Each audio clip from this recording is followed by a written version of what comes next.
Sudeep pharma limited അവർ IPO announce ചെയ്തിട്ടുണ്ട്. Issue size വരുന്നത് 895 കോടിയാണ്.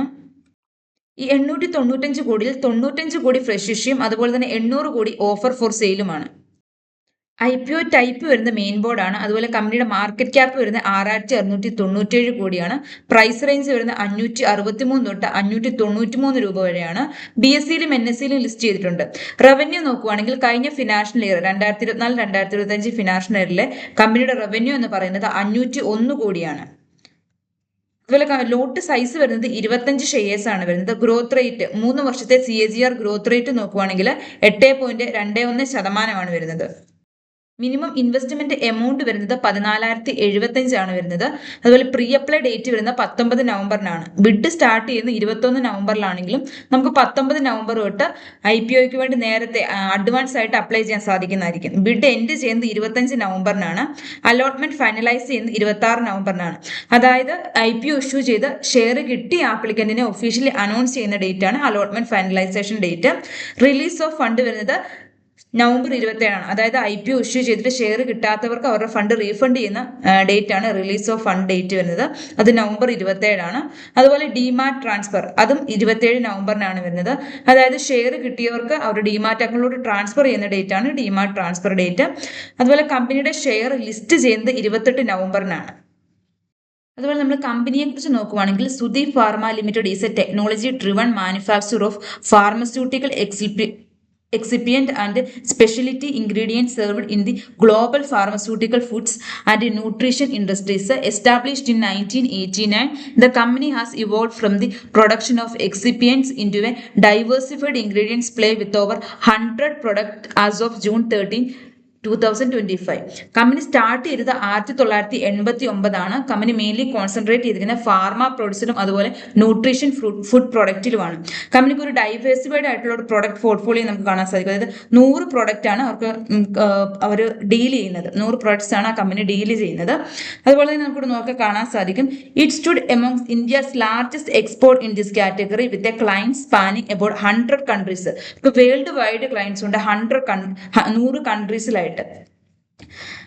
അതുപോലെ തന്നെ Sudeep pharma has served over 1,100 clients worldwide including 14 fortunes 500 multinational corporates as of June 13, 2025. 83% of revenue come from repeat customers. Sudeep ഫാർമസ്യൂട്ടിക്കലിന് 1100 clients worldwide ആയിട്ടുണ്ട്. അതുപോലെ തന്നെ 500 multinational കോർപ്പറേഷനും ഉണ്ട്. അതുപോലെ തന്നെ അവർ നല്ല രീതിയിൽ ഒരു ക്ലയന്റ് റിലേഷൻഷിപ്പ് മെയിൻറ്റെയിൻ ചെയ്യുന്നുണ്ട്. നമുക്കിവിടെ നോക്കിയാൽ കാണാൻ സാധിക്കും 83% റവന്യൂ അവർ ജനറേറ്റ് ചെയ്തത് റിപ്പീറ്റ് കസ്റ്റമേഴ്സിൽ നിന്നാണ്.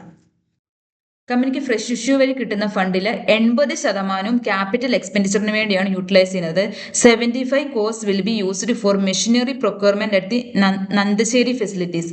ബാലൻസ് വരുന്ന 20% ജനറൽ കോർപ്പറേറ്റ് പർപ്പസിന് വേണ്ടിയാണ് ഉപയോഗിക്കുന്നത്. കമ്പനിയുടെ 3 വർഷത്തെ പെർഫോമൻസ് നോക്കുവാണെങ്കിൽ റവന്യൂ ഇയർ ടു ഇയർ നല്ല രീതിയിൽ ഒരു ഗ്രോത്ത് ഉണ്ട്. Financial year 2023 428 കോടിയായിരുന്നു. അത് 2025 ആയപ്പോഴത്തേനും 501 കോടിയായിട്ട് കൂടിയിട്ടുണ്ട്. എബിറ്റ് നോക്കുവാണെങ്കിലോ എബിറ്റയ്ക്ക് നമുക്കൊരു ഗ്രോത്ത് കാണാൻ സാധിക്കും. 2023 98 കോടിയായിരുന്നു. അത് 2024 ആയപ്പം 187 കോടിയായിട്ട് കൂടിയിട്ടുണ്ട്. 2025 ആയപ്പോഴത്തേനും അത് 199 കോടിയായിട്ട് കൂടിയിട്ടുണ്ട്. അതുപോലെ പ്രോഫിറ്റ് ആഫ്റ്റർ ടാക്സ് നോക്കുവാണെങ്കിലോ 23 ഫിനാൻഷ്യൽ ഇയർ 2023 62 കോടിയായിരുന്നു. 2025 ആയപ്പോൾ 138 കോടിയായിട്ട് കൂടിയിട്ടുണ്ട്. അസറ്റ് നോക്കുവാണെങ്കിൽ നമുക്ക് ഇയർ ടു ഇയർ നല്ല രീതിയിൽ ഒരു ഗ്രോത്ത് കാണാൻ സാധിക്കും. 2023 420 കോടിയായിരുന്നു. അത് 2024 ആയപ്പോഴത്തേക്കും 513 കോടിയായിട്ട് കൂടിയിട്ടുണ്ട്. 2025 ആയപ്പോൾ 717 കോടിയായിട്ട് നല്ല രീതിയിൽ ഒരു ഗ്രോത്ത് നമുക്ക് കാണാൻ സാധിക്കും. കമ്പനി നമുക്ക് സെയിം സെക്ടറിലുള്ള കമ്പനികളുമായിട്ട് ഒന്ന് കമ്പയർ ചെയ്ത് നോക്കാം. നമുക്ക് ആദ്യം ഒന്ന് മാർക്കറ്റ് ക്യാപ്പ് നോക്കാം. നമ്മുടെ കമ്പനിയുടെ മാർക്കറ്റ് ക്യാപ്പ് എത്രയാണ് വരുന്നത്? 6697 കോടിയാണ്. ഈ സെക്ടറിലെ ആവറേജ് മാർക്കറ്റ് ക്യാപ്പ് എത്രയാണ് വരുന്നത്? 16,914 കോടിയാണ്. സൺ ഫാർമസ്യൂട്ടിക്കൽ ഇൻഡസ്ട്രിയുടെ വരുന്നത് 4,21,995 കോടിയാണ്. ഡിവീസ് ലാബോറട്ടറീസ് ലിമിറ്റഡിന്റെ വരുന്നത് 1,71,851 കോടിയാണ്. ടോറന്റ് ഫാർമസ്യൂട്ടിക്കൽ ലിമിറ്റഡിന്റെ വരുന്നത് 1,28,297 കോടിയാണ്. നമുക്ക് മാർക്കറ്റ് ക്യാപ്പ് നോക്കുവാണെങ്കിൽ കാണാൻ സാധിക്കും. നമ്മളിപ്പം പഠിച്ചുകൊണ്ടിരിക്കുന്ന കമ്പനി എന്ന് പറഞ്ഞാൽ ഒരു സ്മോൾ സ്കെയിൽ കമ്പനിയാണ്. മറ്റുള്ള കമ്പനികളെല്ലാം ഒരു ലാർജ് സ്കെയിൽ കമ്പനിയാണ്. അപ്പോൾ ഒരു സ്മോൾ സ്കെയിൽ കമ്പനി ആയതുകൊണ്ട് ഇത് ഗ്രോ ചെയ്യുന്നേ ഉള്ളൂ. ഇപ്പോൾ അതിൻ്റെതായ ഒരു ലിമിറ്റേഷൻ നമ്മൾ ഓരോ പാരാമീറ്റർ വെച്ച് നോക്കുമ്പോൾ കാണുന്നതായിരിക്കും. ഇപ്പോൾ റവന്യൂ നോക്കുവാണെങ്കിൽ കമ്പനിയുടെ റവന്യൂ എത്രയാണ്? 501 കോടിയാണ്. ഈ സെക്ടറിന്റെ ആവറേജ് റവന്യൂ എത്രയാണ്? 1331 കോടിയാണ്.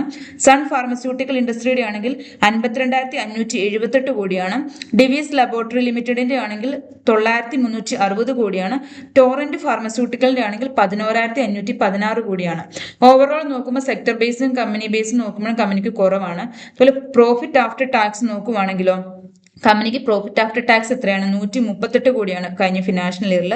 ഈ സെക്ടറിലെ ആവറേജ് എത്രയാണ് വരുന്നത്? 193 കോടിയാണ് വരുന്നത്. സൺ ഫാർമസ്യൂട്ടിക്കൽ ഇൻഡസ്ട്രിക്ക് ആണെങ്കിൽ 10,980 കോടിയാണ്. ഡിവീസ് ലാബോറട്ടറിക്ക് ആണെങ്കിൽ 2,191 കോടിയാണ്. ടോറന്റ് ഫാർമസ്യൂട്ടിക്കലിന് 1911 കോടിയാണ് വരുന്നത്. നമ്മൾ മാർക്കറ്റ് ക്യാപ്പ് ഓൾറെഡി കണ്ടതാണ്. ഇനി പി റേഷ്യോ നോക്കുവാണെങ്കിൽ കമ്പനിയുടെ പി റേഷ്യോ എത്രയാണ്? 46%. ഈ സെക്ടറിന്റെ ആവറേജ് എത്രയാണ് വരുന്നത്? 60%. സൺ ഫാർമസ്യൂട്ടിക്കൽ ഇൻഡസ്ട്രിയുടെ വരുന്നത് 40%. ഡിവീസ് ലബോറട്ടറീസിന്റെ വരുന്നത് 69%. ടോറന്റ് ഫാർമസ്യൂട്ടിക്കലിന്റെ വരുന്ന 59%. നമ്മൾ കമ്പനി ബേസ് നോക്കുവാണെങ്കിലും അതുപോലെ തന്നെ സെക്ടർ ബേസ് നോക്കുവാണെങ്കിൽ കമ്പനിക്ക് ഐ പി ഒ പോട്ടെ പി വി റേഷ്യോ വളരെ കുറവാണ്. അപ്പൊ നമുക്ക് കുറഞ്ഞ പ്രൈസിന് നമുക്ക് കമ്പനിയുടെ ഷെയർ മേടിക്കാൻ സാധിക്കുന്നതാണ്. അതുപോലെ ഡെപ്റ്റ് ഇക്വിറ്റി റേഷ്യോ നോക്കുവാണെങ്കിൽ കമ്പനിയുടെ ഡെപ്റ്റ് ഇക്വിറ്റി റേഷ്യോ വരുന്നത് 0.2 ആണ് വരുന്നത്. ഈ സെക്ടറിന്റെ ആവറേജ് എത്രയാണ് വരുന്നത്? 0.43 ആണ് വരുന്നത്. സൺ ഫാർമസ്യൂട്ടിക്കൽ ഇൻഡസ്ട്രി ലിമിറ്റഡിന്റെ വരുന്നത് 0.03 ആണ് വരുന്നത്. ഡിവീസ് ലബോറട്ടറിക്ക് 0 ആണ് വരുന്നത്. അതുപോലെ ടോറന്റ് ഫാർമസ്യൂട്ടിക്കൽ ലിമിറ്റഡിന്റെ വന്ന് 0.42 ആണ് വരുന്നത്. നമ്മൾ സെക്ടർ ബേസും കമ്പനി ബേസും നോക്കുവാണെങ്കിൽ കമ്പനിക്ക് ഡെപ്റ്റ് ഇക്വിറ്റി റേഷ്യോ വളരെ കുറവാണ്. കുറഞ്ഞു നിൽക്കുന്ന ഡെപ്റ്റ് ഇക്വിറ്റി റേഷ്യോ നല്ലതാണ്. കാരണം എന്ന് പറഞ്ഞാൽ കമ്പനിക്ക് കടം വളരെ കുറവാണ്. കമ്പനിയുടെ 3 വർഷത്തെ ഇൻകം സ്റ്റേറ്റ്മെന്റ് നോക്കുവാണെങ്കിൽ ഇവിടെ നമുക്ക് 2023, 2024, 2025 ഡീറ്റെയിൽസ് കാണാൻ സാധിക്കും. എമൗണ്ട് റെപ്രസെന്റ് ചെയ്തിരിക്കുന്ന മില്യണിലാണ്. ഞാനിവിടെ പ്രസന്റ് ചെയ്യുന്നത് കോടിയിലാണ്. കമ്പനിയുടെ ടോട്ടൽ ഇൻകം നോക്കുവാണെങ്കിൽ 2023 438 കോടിയായിരുന്നു. 2024 ആയപ്പോൾ 465 കോടിയായിട്ട് കൂടിയിട്ടുണ്ട്. 2025 511 ആണ് വരുന്നത്. ഗ്രോത്ത് നമുക്ക് കാണാൻ സാധിക്കും. അതുപോലെ പ്രോഫിറ്റ് ബിഫോർ ടാക്സ് നോക്കുവാണെങ്കിലോ പ്രോഫിറ്റ് ബിഫോർ ടാക്സ് നോക്കുവാണെങ്കിൽ 2023 85 കോടിയായിരുന്നു. അത് 2024 ആയപ്പോഴത്തേക്കും 174 കോടിയായിട്ട് കൂടി. 2025 182 കോടിയാണ് വരുന്നത്. പാർട്ട് നോക്കുവാണെങ്കിൽ പ്രോഫിറ്റ് ഫോർ ദി പീരീഡ് അതായത് പ്രോഫിറ്റ് ആഫ്റ്റർ ടാക്സ് നോക്കുവാണെങ്കിൽ 2023 62 കോടിയാണ്. 2024 133 കോടിയായിട്ട് കൂടിയിട്ടുണ്ട്. 2025 138 കോടിയാണ്. അതുപോലെ കമ്പനിയുടെ EPS ഏണിംഗ് പെർ ഷെയർ നോക്കുവാണെങ്കിൽ 2023 5.74 പൈസയായിരുന്നു. അത് 2024 ആയപ്പോൾ 12.28 പൈസയായിട്ട് കൂടിയിട്ടുണ്ട്. ഇപ്പൊ 2025 വന്ന് നിൽക്കുമ്പോൾ 12.78 പൈസയാണ് വരുന്നത്.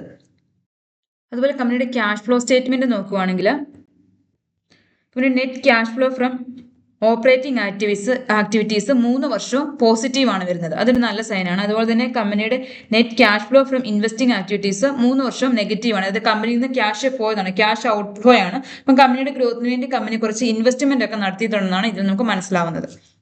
അതുപോലെ കമ്പനിയുടെ സ്ട്രെങ്ത് നോക്കുവാണെങ്കിൽ market leadership and diversified product portfolio നമ്മൾ ഓൾറെഡി കണ്ടതാണ്. കമ്പനി മെയിൻലി കോൺസെൻട്രേറ്റ് ചെയ്യുന്നത് ഫാർമ പ്രോഡക്റ്റിലും അതുപോലെ ന്യൂട്രീഷൻ ഫുഡ് പ്രൊഡക്റ്റിലുമാണ്. അവിടെ തന്നെ 100-ലധികം പ്രോഡക്ട്സ് അവർ ഡീൽ ചെയ്യുന്നുണ്ട്.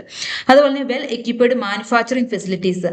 The company operates 4 manufacturing facilities. Company 4 manufacturing facilities run ചെയ്യുന്നുണ്ട്.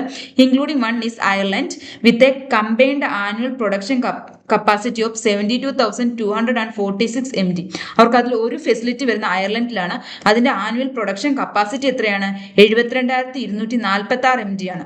അതുപോലെ തന്നെ US FDAയുടെയും എക്സിപാക്റ്റിന്റെയും അതുപോലെ World Health Organization good manufacturing പ്രാക്ടീസിന്റെയും ISOയുടെയും സർട്ടിഫിക്കറ്റ് കമ്പനിക്കുണ്ട്. അതുപോലെ ഇന്ത്യയിൽ തന്നെ ഒരു കമ്പനിക്കാണ് US FDAയുടെ സർട്ടിഫിക്കറ്റ് ഉള്ളത്. അതായത് ഈ കമ്പനിയുടെ ഫെസിലിറ്റിയായ നന്ദശ്ശേരിക്കാണ് ആ സർട്ടിഫിക്കറ്റ് ഉള്ളത്.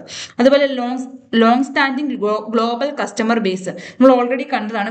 കമ്പനിക്ക് വേൾഡ് വൈഡ് ആയിട്ട് നല്ല രീതിയിൽ കസ്റ്റമേഴ്സ് ആണുള്ളത്. 1100 കസ്റ്റമേഴ്സും അതുപോലെ തന്നെ 40 ബ്ലൂ ചിപ്പ് കസ്റ്റമേഴ്സും ആണുള്ളത്. അതുപോലെ 100 കൺട്രീസിൽ അവർ എക്സ്പോർട്ട് ചെയ്യുന്നുണ്ട്. അതുപോലെ തന്നെ വേറൊരു അഡ്വാൻറ്റേജ് ആണ് വരുന്നത് strong R&D capability. R&D capability എന്ന് പറഞ്ഞാൽ റിസർച്ച് ആൻഡ് ഡെവലപ്മെന്റ്, ഓൾറെഡി ഉള്ള പ്രൊഡക്റ്റ് ഒക്കെ നല്ല രീതിയിൽ ഇംപ്രൂവ് ആകുകയും കുറച്ച് പുതിയ ഇന്നോവേറ്റീവ് പ്രോഡക്ട്സ് ഒക്കെ കൊണ്ടുവരുന്നതിന് നമ്മൾ R&D capability എന്ന് പറയുന്നത് കമ്പനിക്ക് നല്ല രീതിയിൽ സ്ട്രോങ് ആയിട്ടുണ്ട്. വിത്ത് 2 dedicated R&D center and a team of 41 specialists, the company has executed for 420 plus R&D project over last 3 years. അവർ ഈ 2 സെന്ററിലായിട്ട് 41 സ്പെഷ്യലിസ്റ്റ് ആണുള്ളത്. അതുപോലെ തന്നെ 420 R&D പ്രോജക്റ്റ് അവർ ഓൾറെഡി ഈ 3 വർഷത്തിനുള്ളിൽ തന്നെ റൺ ചെയ്തിട്ടുണ്ട്. അതുപോലെ കമ്പനി നല്ല രീതിയിൽ ഒരു കസ്റ്റമർ റിലേഷൻഷിപ്പ് റൺ ചെയ്യുന്നുണ്ട്. നമ്മളിവിടെ ഒരു പോയിന്റ് ഉണ്ടായിരുന്നു, long standing global customer base. ഈ കഴിഞ്ഞ 2025 ജൂണിൽ വന്ന ക്വാർട്ടറിൽ 34% റവന്യൂ കോൺട്രിബ്യൂട്ട് ചെയ്തവരുടെ ടോപ്പ് 5 കസ്റ്റമേഴ്സ് ആണ്. ഇതാണ് കമ്പനിയുടെ സ്ട്രെങ്ത് ഒക്കെ വരുന്നത്. കമ്പനിയുടെ വീക്ക്നെസ് നോക്കുവാണെങ്കിൽ high customer concentration. The company derives a significant share of revenue from a limited customer base. Its top 5 customers contribute 34% in Q1 financial year 2026 and 29% in financial year 2025. അതായത് അവർ ചെറിയ കുറച്ച് കസ്റ്റമേഴ്സ് നമുക്ക് കണ്ടാൽ തന്നെ സാധിക്കും. ടോപ്പ് 5 കസ്റ്റമേഴ്സിൽ നിന്നാണ് 34% 2026 ഫിനാൻഷ്യലിലെ Q1 റിസൾട്ടിൽ അവർ revenue generate ചെയ്ത്. അതുപോലെ 2025 ഫിനാൻഷ്യൽ ഇയറിൽ 29% അവരുടെ ഈ ടോപ്പ് 5 കസ്റ്റമേഴ്സിൽ നിന്നാണ് റവന്യൂ ജനറേറ്റ് ചെയ്തത്. അപ്പോൾ ഇതിൽ ഏതെങ്കിലും ഒരു കസ്റ്റമർ അവർക്ക് ലൂസ് ആവുകയാണെങ്കിൽ കമ്പനിയുടെ റവന്യൂവിനെ നല്ല രീതിയിൽ ബാധിക്കും. അതുപോലെ high exposure to export market. Export contribute 58% in Q1 financial year 2026. അതുപോലെ 59% of revenue in financial year 2025 and 64% in financial 24 exporting the company. കമ്പനിക്ക് കൂടുതലും റവന്യൂ ജനറേറ്റ് ചെയ്യുന്ന അതുപോലെ തന്നെ എക്സ്പോർട്ടിങ്ങിലൂടെ നമ്മൾ ഓൾറെഡി കണ്ടു 100 കമ്പനികളുമായിട്ട് 100 കൺട്രീസുമായിട്ട് കമ്പനി എക്സ്പോർട്ട് ചെയ്യുന്നുണ്ടെന്ന്. അപ്പം എക്സ്പോർട്ടിൽ റിലേറ്റഡ് ആയിട്ടുള്ള റൂൾസ് ആൻഡ് റെഗുലേഷനിൽ മാറ്റങ്ങൾ വരുവാണെങ്കിൽ അത് കമ്പനിയെ നല്ല രീതിയിൽ എഫക്റ്റ് ചെയ്യും. അതുപോലെ heavy dependence on certain segment. The pharmaceutical, foods and nutrient segment contribute the majority of business with 64% of revenue in Q1 financial year 2020, 65% in financial year 2025. Heavy depends certain 1-2 പ്രോഡക്ട്സിന് മാത്രമാണ് കമ്പനിക്ക് കൂടുതലും റിട്ടേൺ കിട്ടുന്നത്. അപ്പോൾ ആ പ്രോഡക്ട്സിൽ എന്തെങ്കിലും പ്രൊഡക്ഷനിൽ എന്തെങ്കിലും കുറവ് വരുമോ, അവിടെ എന്തെങ്കിലും ഡിഫോൾട്ട് സംഭവിച്ചു കഴിഞ്ഞാൽ കമ്പനിയുടെ ഗ്രോത്തിനെ നല്ല രീതിയിൽ ബാധിക്കും. അതുപോലെ supply chain concentration and raw material price risk. Raw material cost constitute a significant portion of operation with 46% in Q1 financial year 2026 and 41% of revenue in financial year 2025. അവർക്ക് കൂടുതലും ഓപ്പറേഷൻ കോസ്റ്റ് വരുന്നത് റോ മെറ്റീരിയൽ റിലേറ്റഡ് ആണ്. നമ്മളോട് കണ്ടതാണ് 46% 2026 financial Q1 quarter 1 അവർക്ക് raw മെറ്റീരിയലിന് തന്നെ ചെലവ് വന്നിട്ടുണ്ട്. അതുപോലെ ഫിനാൻഷ്യൽ ഇയർ 2025 41% അവർക്ക് റോ മെറ്റീരിയലിനാണ് ചെലവ് വന്നിരിക്കുന്നത്. നമ്മൾ കമ്പനി ഒന്ന് സമ്മറൈസ് ചെയ്ത് പറയുവാണെങ്കിൽ കമ്പനിക്ക് ഓവറോൾ നല്ല രീതിയിൽ ഒരു ഗ്രോത്ത് കാണാൻ സാധിക്കും. ഇയർ ടു ഇയർ പ്രോഫിറ്റിലാണെങ്കിലും ഏർണിംഗ് പെർ ഷെയറിലാണെങ്കിലും അതുപോലെ എബിറ്റ ആണെങ്കിലും അതുപോലെ അസറ്റിലാണെങ്കിലും ഒക്കെ പ്രോഫിറ്റ് ആഫ്റ്റർ ടാക്സ് ഒക്കെ നല്ല രീതിയിൽ കാണാം. അതുപോലെ revenue from operation net revenue from operation activities അവരുടെ പോസിറ്റീവാണ്. അതുപോലെ തന്നെ ഇൻവെസ്റ്റ് ചെയ്തിട്ടുമുണ്ട് അവർ. അപ്പം നെഗറ്റീവ് എന്ന് പറയാൻ നമുക്ക് വലിയ രീതിയിൽ നെഗറ്റീവ് അത്ര സ്ട്രോങ് ആയിട്ടുള്ള നെഗറ്റീവ് ഒന്നും നമുക്ക് കമ്പനിക്ക് കാണാൻ സാധിക്കുന്നില്ല. അപ്പം ഞാനിതൊരു എഡ്യൂക്കേഷണൽ പർപ്പസിന് വേണ്ടി മാത്രമാണ് ഈ വീഡിയോ ചെയ്യുന്നത്, അല്ലാതെ ഒരു സ്റ്റോക്ക് റെക്കമെൻഡേഷൻ അല്ല.